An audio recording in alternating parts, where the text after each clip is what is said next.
안녕하십니까, 여러분. 오늘은 기독교인의 세상 보기 두 번째 시간, 기독교인은 정치에 참여하면 안 되나요? 라는 주제를 가지고 함께 말씀을 나누려 합니다.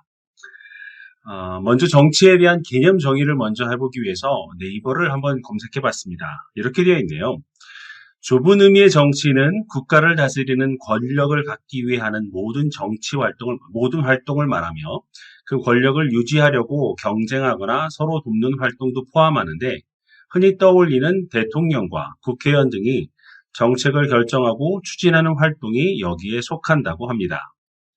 넓은 의미의 정치는 사회생활을 하는 중에 사람들 사이에 생기는 의견 차이나 서로 다른 이해관계를 해결해주는 활동을 말하는데 학급회의나 마을 주민회의도 정치에 포함된답니다. 이렇게 기록되어져 있습니다.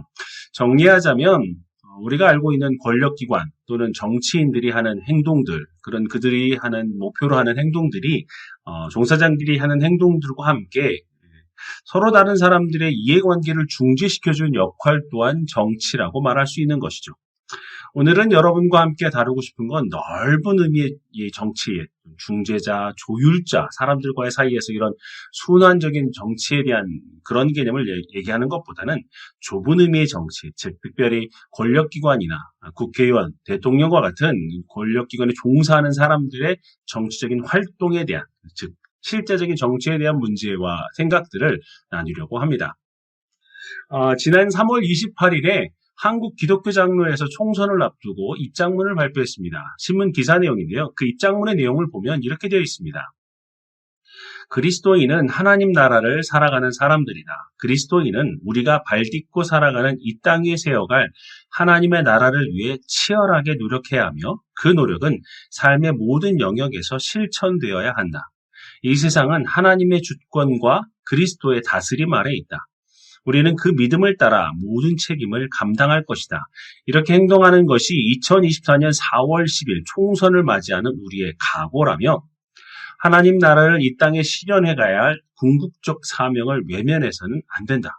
우리는 생명을 살리고 정의를 세우고 평화의 삶을 실현하기 위해 소중한 한 표를 행사해야 할 것이라고 신문에 이렇게 선언문을 기재했던 것을 본 적이 있습니다. 어떤 이들은 기독교인은 정치를 하지 말아야 하고 해서는 안 된다라고 말하는 이도 있습니다.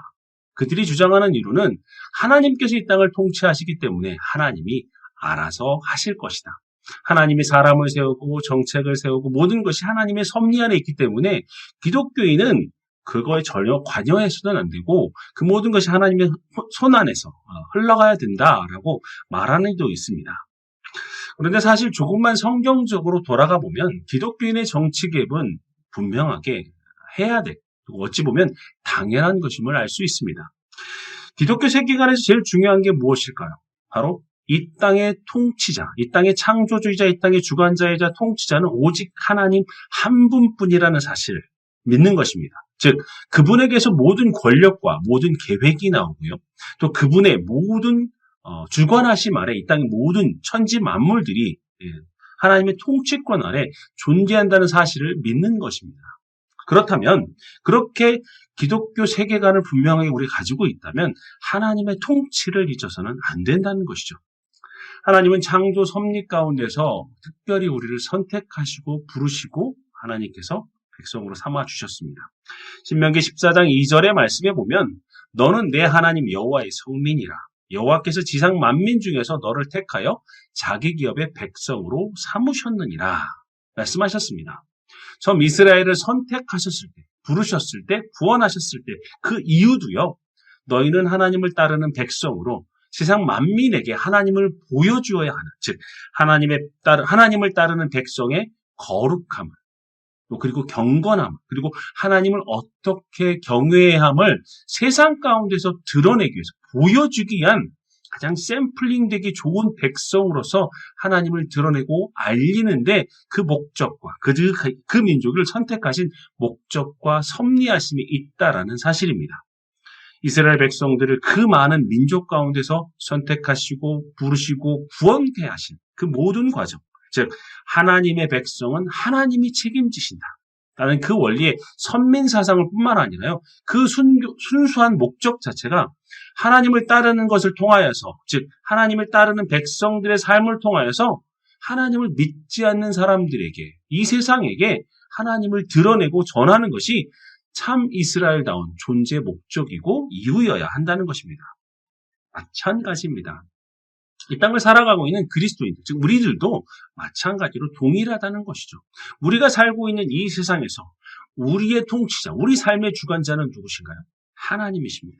즉 그 하나님 한 분뿐임을 드러내야 하고, 그분만이 이 나라, 대한민국뿐만 아니라 전 세계도 마찬가지지만 이 나라 이 백성을 통치하고 다스릴 수 있는 유일한 분이심을 드러내고, 그렇게 우리의 삶을 통해 만방에 알려야 하기 위해서 사용되어져야 한다는 것이죠. 그렇다면 기독교인들은 이 일을 어떻게 알려야 하는 것일까요? 많은 방법이 있습니다. 예배하고, 기도하고, 전도하고, 선교하고, 또 봉사하고, 섬기는 그 모든 과정을 통해서 행하지만 오늘 주제에 다시 돌아가자면 기독교인의 정치 참여도 바로 이러한 이유 때문이어야 한다는 것입니다. 무슨 얘기냐면요. 우리의 정치 참여는 세상에서 말하는 것처럼 대한민국 국민이라면 당연한 거지, 당연히 해야 되는 거지 라고 얘기하는 것도 뿐만 아니라 하나님의 백성으로서 마땅히 이 나라가 대한민국 이전에 하나님의 나라임을, 또 이 나라 백성들이 대한민국 백성이기 전에 하나님 나라 백성임을 마땅히 무리를 통해서 선포되어져야 되고 알려질 수 있는 그런 사명을 가지고 우리가 정치 참여를 해야 한다는 것이죠. 즉 세상 많은 사람들에게 너희들은 윤석열 대통령, 누구 투표, 누구 후보자의 밑에 있는 사람이 아니라 하나님의 백성이야 라는, 하나님의 통치하심 가운데 있어 라는 것을 선포할 수 있어야 한다는 것이죠. 혹시라도 여기까지만 듣거나 또 여기까지 들으시면 오해할 수 있는 부분이나 다르게 생각하실 수 있는 부분이 있을 수 있는데요. 왜냐하면 그 다음에 고민하는 건 그런 거죠. 어디까지, 어느 정도까지 참여해야 좋은가라는 것이죠. 제가 원래 이 영상을 올리려 했던 의도와는 다르게 조금 늦게 올리게 됐는데요. 이 오늘 컨텐츠를 고민하면서 올리려고 했던 건 바로 4.10, 4월 10일 총선이 얼마 안 남았기 때문에, 바로 코앞으로 다가왔기 때문이었습니다. 여러분이 질문을 해주셨습니다. 교인들이 정치의 길을 교회에서 해도 되나요? 색깔별로 이런 색깔 저런 색깔 요즘 많죠. 색깔별로 그런 말을 교회 안에서도 서로 해도 되나요? 라는 것들을 질문해 주신 분들이 계셨는데요. 이런저런 얘기를 들을 때마다 제 안에 들었던 생각은 교회가 너무 이런 교육을 하지 않았나 하는 생각이었습니다. 그동안 우리가 그 당을 몇 번을 뽑아라, 그 당을 뽑아라, 지지해라 이런 얘기는 들은 적은 있지만 왜 우리가 그 정당을 지지하고 왜 우리가 그 사람을 뽑아야 하는지에 대한 명확한 기독교적인 또 하나님의 시선에 대한 입장을 가르쳐주거나 들어본 적이 없다라는 것이죠. 매번 선거가 다가올 때마다 나오는 이슈들이 있었습니다. 뉴스를 통해 들려지는 돈, 관계, 비리 등등 개인적인 이슈들은 말할 것도 없고요. 특별히 이번 선거, 총선을 통해서 우리가 다시 한번 돌아봐야 될 정치적인 이슈들이 있다면 이런 것들이 있지 않을까 싶습니다. 차별금지법, 동성애, 성소수자, 종북 논란, 페미니즘, 그다음에 반미, 좌파, 우파, 사회주의 이런 등등에 대한 것들이 분명하게 존재합니다. 부동산, 경제 이런 것들은 차지하고서라도 말이죠. 그런데 어떤 이들은 이것들이 자신의 삶에 특별하게 밀접한 영향을 미치지 않는다 생각해요. 즉 내 밥거리에 밥 먹고 사는데 지장 없다 해서 특별하게 심각하게 생각하지 않는 분도 있습니다. 그런데 반대로 또 어떤 분들은 이 부분들을 너무 정치 이슈화시켜서 극단화시켜서 사람들을 이분법적으로 나누는 경향도 있다는 것이죠. 심지어 어떤 목사님들은 기독이란 이름이 들어간 정당을 만들어서 활동하는 이들도 있습니다. 이런 시대에 우리는 어떤 것을 보고 무엇을 구별하고 어떻게 감당해야 하는 것일까요? 사실 면밀하게 안으로 들어가 보면 한 가지입니다. 세상의 정치는요, 그리스도인의 정치 보면 어찌 보면 하나일 수 있습니다. 정치는 누군가의 목소리를 대변하고 또 누군가가 합쳐 힘을 형성하는 것이고요. 또 그런 사람이나 집단이나 공동체의 힘을 얻고 지키고 활용하는 것이 바로 정치의 특색이기 때문입니다. 잘 보시면요, 이 안에요, 하나님만 쏙 빼놓으면 하나님의 정치와 세상의 정치는 별 다른 게 없습니다. 즉 사람의 생각과 움직이는 것, 힘을 모으고 하는 것들은 세상의 정치 방법이라면 거기에 하나님의 힘을 가지고 하나님의 방법대로 하나님의 뜻대로 하는 것이 하나님의 정치, 하나님의 통치가 될 수 있다는 것이죠. 그렇기 때문에 우리 그리스도인들, 즉 기독인들은 정치를 바라볼 때 세상 사람들과는 다르게 볼 수 있어야 한다는 것입니다. 세상과 다른 정치적인 입장과 시각을 가지고 참가해야 한다는 것이죠. 먼저 성경에 나온 원리대로 하자면요. 사무엘상에서 보면 사무엘이 백성들에게 우리도 왕을 세워달라 하는 요구들을 듣습니다. 그 요구를 가지고 하나님 앞에 가서 하나님, 이 백성들이 하나님 말고 자신들의 인간의 왕을 세워달라고 합니다. 어떻게 해야 될까요? 라고 물었을 때 하나님께서 사무엘에게 이렇게 답하십니다. 이 백성이 나를 버렸다. 그때 당시에는 하나님이야말로 하늘에 이 땅에 모든 것을 통치자는 오직 하나님 한 분뿐이어야 했습니다. 그런데 사람들은, 이스라엘 백성들은 하나님의 통치는 하나님이시고 세상에서 전쟁하고 싸우고 하는 데는 사람의 왕을 원했던 것이죠. 그런데 하나님은 이것을 나를 버렸다라고 말씀하십니다. 그런데도 불구하고 하나님은 그들의 요구에 따라 첫 번째 왕, 사울 왕을 그들에게 허락하십니다. 즉 왕을 세워주도록, 인간의 왕을 세워주도록 허락하시죠. 그리고 그 다음에 왕인 다윗, 솔로몬, 계속해서 왕들은 이어져만 갑니다. 그런데요, 하나님이 이 과정을 통해서 뭘 하시나요? 왕을 세워놓고, 그래, 너희들끼리 왕을 뽑아라. 그리고 또 하나님이 택해준 왕을 뽑아라. 라고 얘기하시고, 뽑아놓은 다음에 가만두시나요? 그렇지 않죠. 성경에 보면 많은 선지자들이 나옵니다. 많은 선지자들을 통해서 하나님의 뜻을 정치하고 통치하는 왕에게 전달합니다. 그리고 하나님의 목소리를 귀가 담아 듣는 왕들을 통해서 하나님은 부국강성하게 만드시고, 그렇지 않은 왕들을 또 심판하실 때도 있습니다. 즉 무슨 얘기일까요? 하나님이 왕을 세워주셨지만 여전히 왕들의 정치에 관여하셨다는 겁니다. 우린 이러한 예를 돌아볼 수 있어야 합니다. 우리 기독교인들도 이렇게 할 수 있어야 한다는 얘기죠. 즉 세상의 왕의 자리에 앉으려고 해서는 안 되죠. 그 자리에 일부러 앉으려고 해서는 안 됩니다. 그러나 세상의 왕이나 정치인들이 하는 것을 보고 잘 분별해서 끊임없이 하나님의 뜻을 구하고 하나님의 뜻을 분별해서 그들에게 하나님의 올바른 뜻을 전할 수 있어요. 또 그리고 백성들을 그들이 잘 다스릴 수 있도록 뒤에서 기도해 줄 수 있어야 한다는 것입니다. 이것이 기독교인이 해야 할 정치 참여라는 것입니다. 정리하자면요. 실질적인 부분으로 들어가서 정리하자면 그리스도인의 정치 참여는 어떻게 해야 되는가? 첫 번째입니다. 바로 총선에 참여하는 겁니다. 즉 선거에 투표하거나 또 정치인에게 기독교인의 생각과 뜻을 전할 수 있어요. 이번 총선에 꼭 참여하십시오. 여러분의 소중한 한 표를 꼭 행사하십시오. 그리고 사실 내가 뽑아놓지 않은 정치인이 됐건 내가 뽑았던 정치인이 됐건 그들이 하나님의 뜻에 계속해서 올바르게 정치할 수 있도록 끊임없이 하나님의 뜻을 전할 수 있어요. 계속해서 증거할 수 있어야 되고 그들이 올바르게 하나님 백성을 통치할 수 있도록 잘 전할 수 있어야 되는 게 첫 번째 정치 참여 방법이고요. 두 번째는 혹여라도 투표를 하거나 또 선거에 참여하시려면 정치적인 입장을 표명할 때 잘 분별하셔야 합니다. 제일 우선은요. 사람을 뽑을 거나 정당을 뽑으실 때 하나님의 뜻을 잘 분별하고 하나님의 뜻을 또 하나님의 방법을 세상에 잘 전할 수 있는 인물을 뽑아야겠죠.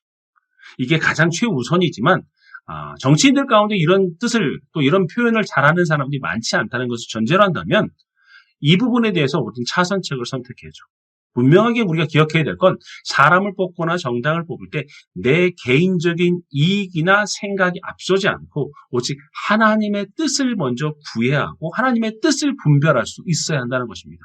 이 사람을 뽑으면 내가 가진 땅이 내가 가진 아파트 값이 올라가 아니네. 그게 우선이 되어서는 안 됩니다.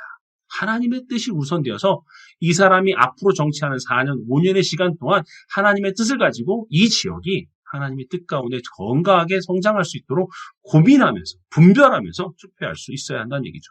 심지어요. 반대 의견, 즉 하나님의 뜻이 아닌 것들에 대한 반대 의견도 낼 수 있어야 합니다. 예를 들자면 요즘 가장 첨예하게 이슈가 된 차별금지법, 동성애 이런 것들은 하나님의 뜻과는 배치되는 법안과 정책들입니다. 이런 것들은 분명하게 거부 의사를 표현할 수 있어야 합니다. 또한 하나님의 뜻에 맞게 이들을 이 사람들, 이 정책은 우리가 반대하지만 사람들은 포용할 수 있는 그런 목소리도 낼 수 있어야 한다는 얘기죠. 왜냐하면 하나님은 모든 일을 사랑하시니까. 심지어 그들이 죄 가운데 있다 할지라도 그들을 수용하시고 포용하시고 그들이 다시금 돌아올 수 있도록 여전히 품에 안으시는 것이 바로 하나님의 뜻이기 때문입니다. 마지막으로 그리스도인의 정치 참여는 여기까지가 아니라 셋째, 마지막에 중요합니다. 바로 정치는 교육될 수 있어야 합니다. 나 혼자만의 문제가 아니라 바로 다음 세대의 문제죠. 우리가 뽑았지만 이들의 정책으로 말미암아 다음 세대의 미래가 결정됩니다. 즉 그러니까 하나님의 뜻은 우리뿐만 아니라 다음 세대까지 전해지고 전수되어야 다음 세대들도 올바른 정치적인 입장을 세울 수 있다는 것이죠. 여러분 알고 있듯이 성경에서 보듯이 영적인 교육은 가정에서 이루어집니다. 즉 가정에서 내가 누구를 뽑을 것이고 어떻게 뽑아야 하고 누구가 이런 것을 통해서 하나님의 뜻이 선다라는 것을 우리가 분명하게 올바른 식견을 가지고 있다면 그것 또한 우리 다음 세대에게 전해줄 수 있어야 한다는 것입니다. 그래야 그들이 나중에 세상에 나가서 이 나라를 위해서 올바르게 자신의 올바른 식견을 가지고 살아갈 수 있기 때문입니다. 사랑하는 시청자 여러분, 기독교인으로서 하나님의 마음과 뜻을 잘 분별하시고 우리가 할 수 있는 일, 하나님의 뜻을 세상에 잘 드러내면서 살아가시기를 바랍니다. 세상에 하나님을 두려워할 수 있게끔, 세상에 하나님의 통치가 올바른 통치임을 깨달을 수 있게끔, 즉 세상의 통치자가 사람이 아니라 하나님 한 분뿐임을 드러내기 위해 우리의 삶을 또 우리의 한 행동, 우리 한 목소리를 드러낼 수 있어야 할 것입니다. 여러분의 자리에서 하나님이 높아진, 하나님이 영광 받으시는 삶을 살아갈 수 있도록 여러분의 자리를 빛내보시기 바랍니다. 여러분은 하실 수 있습니다. 사랑하고 축복합니다. 혹시라도 신앙생활에 대해서 궁금한 것이 있으신 분들은 아래 이메일 주소로 연락해 주시고요. 기도 제목도 보내주시면 함께 기도하겠습니다. 시간 되시는 분들은 구독, 좋아요도 함께 눌러주시고 저와 함께 해주시기를 바랍니다. 사랑하고 축복합니다. 다음에 또 뵙겠습니다. 감사합니다.